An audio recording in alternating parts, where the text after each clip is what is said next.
1966. One of the most famous restaurants in Hollywood. A young man sits down at an empty table. He's just earned his first paycheck. He wants one good meal. But the waiter doesn't bring a menu. He brings a message. And what happens next, nobody in that restaurant will ever forget. Because John Wayne was sitting 12 feet away. Here is the story. Hollywood, 1966. Chasen's restaurant sits on Beverly Boulevard like a private club. Dark wood, white tablecloths, heavy silverware. The kind of place where studio heads cut deals over ribeye steaks and three-finger pours of bourbon.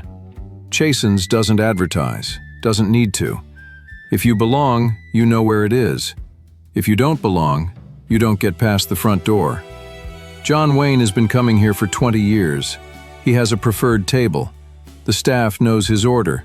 New York strip, medium rare, black coffee. No small talk until the food arrives. Tonight, Wayne needs that steak more than usual. He's just finished a brutal stretch on a picture. 3 weeks over schedule. Budget problems, studio pressure. He walked off the lot at 6:30, got in his car and drove straight to Chasen's. He wants to sit down, eat his steak, and not think about anything for 1 hour. He's seated. He orders. He waits. Real quick, I'm curious. Drop your state in the comments. I love seeing where all of you are watching from. 3 weeks earlier, on the Paramount lot. It's raining, one of those sudden Los Angeles downpours that turn the studio streets into rivers. Wayne is walking from his trailer to his car, script tucked under his arm, no umbrella. He's moving fast, head down, done for the day. A young man appears out of nowhere, 22 years old, thin, wearing a cheap jacket 2 sizes too big. He's been working as a background extra on a Western shooting 3 stages over, $12 a day. His name is Marcus. Marcus has been watching Wayne from a distance for weeks. Every time Wayne crosses the lot, Marcus freezes, stares, the way a kid stares at a ball player. John Wayne is the reason Marcus wanted to be in pictures. He grew up watching Wayne Westerns in a small theater on Crenshaw Boulevard. Sat in the front row, watched every film twice. The man on screen moved through the world like nothing could stop him, like he mattered. Marcus wanted to feel like that.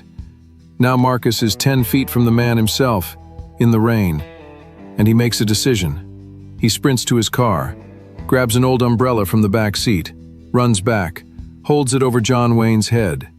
Wayne stops, looks at the kid, rain hammering the umbrella. "I got you, Mr. Wayne." Wayne studies him for a second, then nods. "Appreciate it, son." They walk together to Wayne's car, 40 feet, maybe 30 seconds. Wayne gets in, closes the door, rolls down the window. "What's your name?"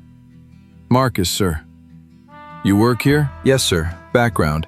Western on stage 12. Wayne nods once. "Stay dry, Marcus." He drives off. That's it, 30 seconds. But Marcus stands in the rain for another full minute, holding the umbrella over nothing, smiling like he just shook the president's hand. Wayne probably forgot about it before he hit Melrose Avenue. For Marcus, it was the biggest moment of his life. 3 weeks later, Chasen's. Marcus has his first real paycheck in his pocket, $48. After rent and bus fare, he has $19 left. He knows exactly what he wants to do with it. He's heard about Chasen's. Everyone in Hollywood has. The famous chili, the steaks, the red leather booths where Sinatra and Dean Martin hold court. Marcus knows this restaurant isn't for people like him. He knows the rules, unwritten but absolute. But he's 22. He's stubborn. And he just wants to sit down in a nice place and order a steak like a man who earned it. He arrives at 7:15. The sidewalk is quiet. He stands outside for 2 full minutes, looking through the window. His heart is pounding. He straightens his tie. It's the only tie he owns, borrowed from his roommate. He pushes the door open. The host stand is empty. The host has stepped away, just for a moment. But that moment is enough. Marcus walks in. The dining room is half full. Quiet conversations, candlelight, the smell of grilled meat and expensive perfume. Marcus sees an empty table for two near the wall. He sits down, places his hands flat on the white tablecloth, feels the heavy silverware. He's never touched a fork this heavy in his life. For about 90 seconds, Marcus sits there, breathing, looking around, feeling what it feels like to simply sit in a room where he was told he doesn't belong. What Marcus doesn't know is that John Wayne is sitting 12 feet behind him.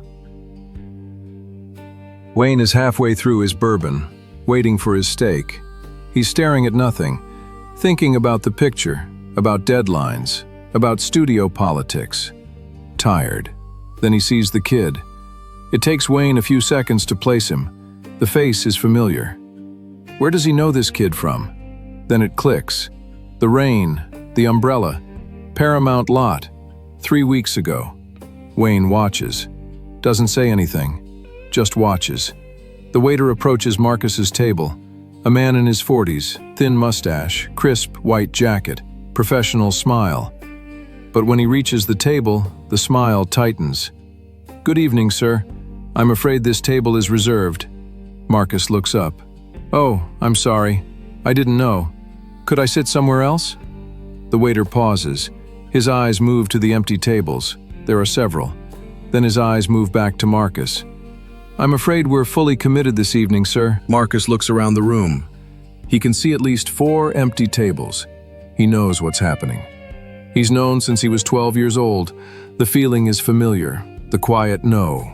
The polite door. "I understand," Marcus says softly.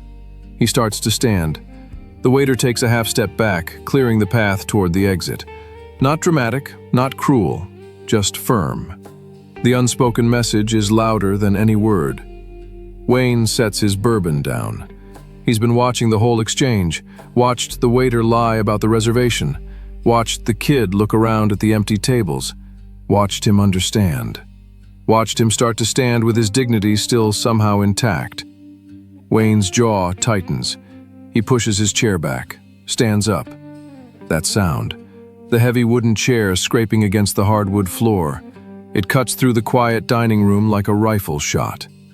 Wayne walks, 12 feet. That slow, deliberate stride. Every head in the restaurant turns. He reaches Marcus's table. Marcus is halfway out of his chair, confused. He looks up and sees John Wayne standing directly over him, 6'4", filling the space between the tables like a wall. Wayne pulls out the chair across from Marcus, sits down, settles in, adjusts his napkin. Completely casual, like he planned this all along. He looks at the waiter. The waiter has gone white. "The table was reserved," Wayne says. His voice is calm, low, the voice that negotiated with studio heads and stared down outlaws on screen for 30 years. "I reserved it." The waiter opens his mouth, closes it, opens it again. Wayne doesn't wait for a response. He turns to Marcus. Marcus is frozen. His hands are gripping the edge of the tablecloth. He recognizes the man in front of him, but his brain can't process what's happening. "You're the kid from Paramount," Wayne says. "The umbrella." Marcus nods, can't speak. Wayne looks back at the waiter. The man is still standing there, paralyzed. "The steak I ordered at my table. Bring it here. And bring another one for my friend. Same cut, medium rare." "Mr. Wayne, Did I stutter?" The waiter disappears. Wayne leans back in his chair, looks at Marcus. The kid's eyes are wet. His jaw is clenched. He's fighting hard not to let anything show. "Relax, son," Wayne says. "We're just having dinner." They eat. 2 New York strips, black coffee for Wayne, a Coca-Cola for Marcus. Wayne asks the kid where he's from, South Los Angeles. Wayne asks how he got into pictures. Marcus tells him. The theater on Crenshaw, the front row, watching westerns, wanting to be someone who moved through the world like they mattered. Wayne listens, really listens. "You got any training?" Wayne asks. "No, sir. Can't afford classes, just watching, learning from watching." "That's how I started," Wayne says. He cuts his steak, chews. Nobody taught me a damn thing. I just watched John Ford work, watched the actors, figured it out. You think I can make it, Mr. Wayne?